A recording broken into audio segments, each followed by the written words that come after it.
नमस्कार दोस्तों। आज हमारा टॉपिक रहेगा उत्तर भारत के विशाल मैदान का प्रादेशिक विभाजन।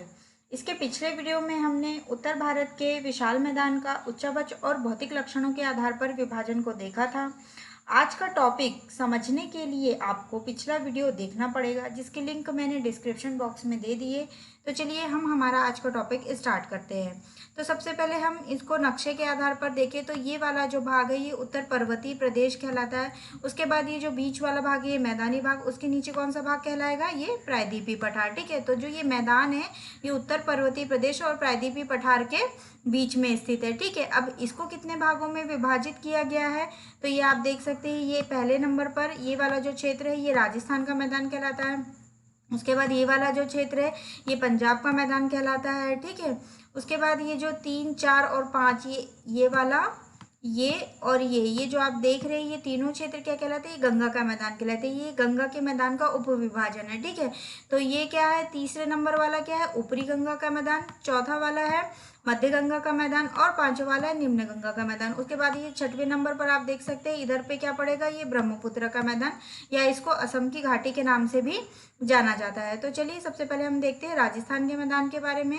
तो राजस्थान के मैदान का विस्तार अरावली पहाड़ियों के पश्चिम में है। ठीक है, और ये भारत और पाकिस्तान की सीमा तक फैला हुआ है। कौन, राजस्थान का मैदान। और उत्तर में ये जो है राजस्थान का मैदान उत्तर में पंजाब हरियाणा के मैदान तक विस्तृत है। ठीक है, इसमें देखें हम तो 25 सेंटीमीटर समवर्षा रेखा राजस्थान के मैदान में है ना। और ये राजस्थान बांगर और थार मरुस्थल की विभाजक रेखा है। कौन सी, ये 25 सेंटीमीटर समवर्षा जो रेखा है ये राजस्थान बांगर और थार मरुस्थल की विभाजक रेखा है। ठीक है, कहाँ पर ये पाई जाती है, राजस्थान के मैदान में। राजस्थान बांगर की उर्वर भूमि को रोही कहा जाता है। ठीक है, राजस्थान बांगर राजस्थान वहाँ यहाँ पर बांगर मिट्टी पाई जाती है। ठीक है, यहाँ की जो भूमि है उर्वर भूमि उसको क्या कहा जाता है, रोही कहा जाता है। ठीक है, थार मरुस्थल जो है यहाँ पर पाया जाता है राजस्थान में, है ना। जो थार मरुस्थल है वो खनिज तेल, जिप्सम, नमक, है ना, इनके भंडार की दृष्टि से बहुत ही महत्वपूर्ण क्षेत्र है। ठीक है, इस क्षेत्र में कृषि हेतु जल संसाधन के लिए इंदिरा गांधी नहर बनाई गई है। ठीक है, अब कृषि के लिए नहर का निर्माण किया गया है इस क्षेत्र में। ठीक है, इस मैदान में सांभर झील भारत की सबसे बड़ी अंतःस्थलीय खारे पानी की झील है। ठीक है, सांभर झील कैसी है, खारे पानी की झील है, और ये कहाँ पाई जाती है, राजस्थान के मैदान में। और यहाँ लूनी नदी प्रमुख नदी है। ठीक है, और जो कि अंतःस्थलीय नदी है, ये नदी भी आप सभी जानते ही होंगे इसके बारे में।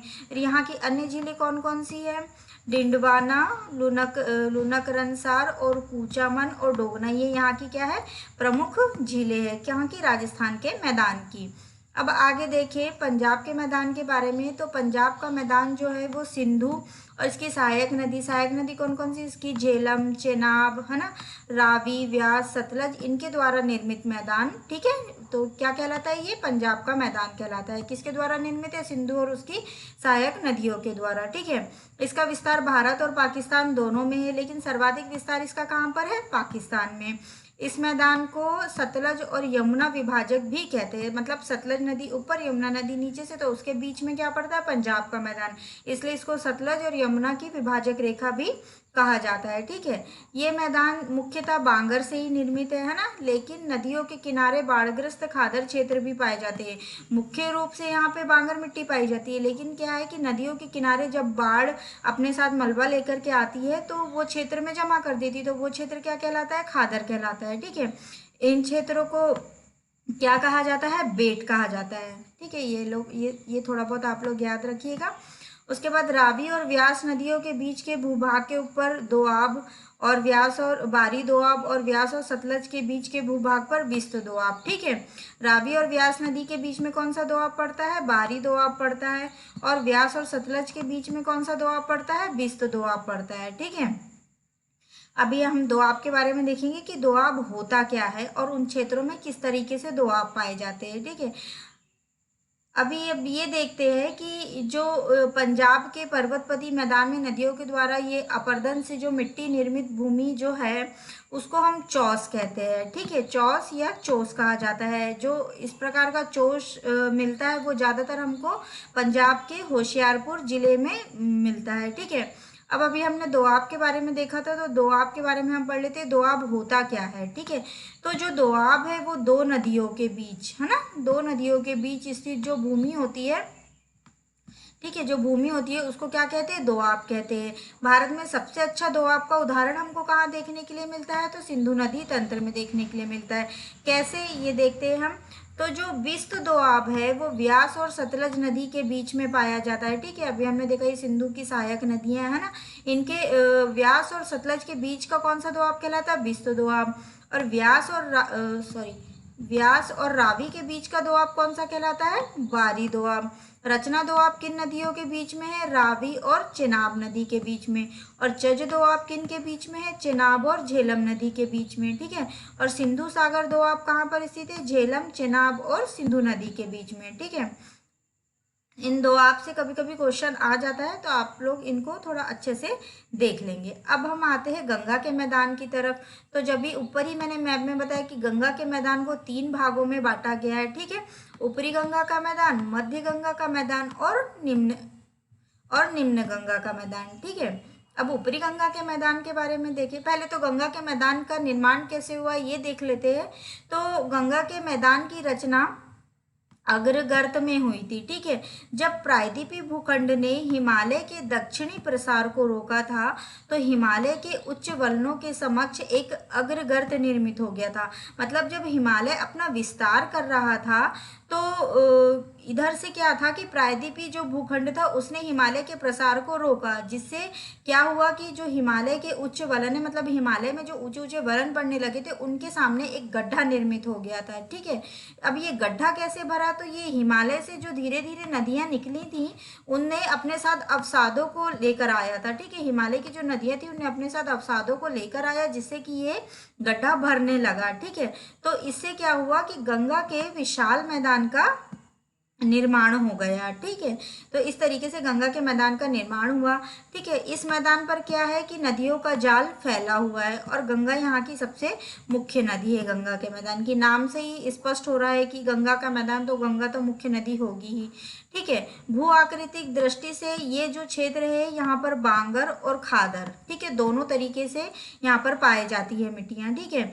नदियों के पुराने प्रवाह मार्ग पानी से भर जाते हैं, मतलब नदी जो अपना पुराने मार्ग से बहती थी, अब अगर उसने अपना मार्ग छोड़ दिए तो वो जो मार्ग थे वो क्या पानी से भरे रहते हैं, उनको क्या कहा जाता है, बील कहा जाता है, ठीक है।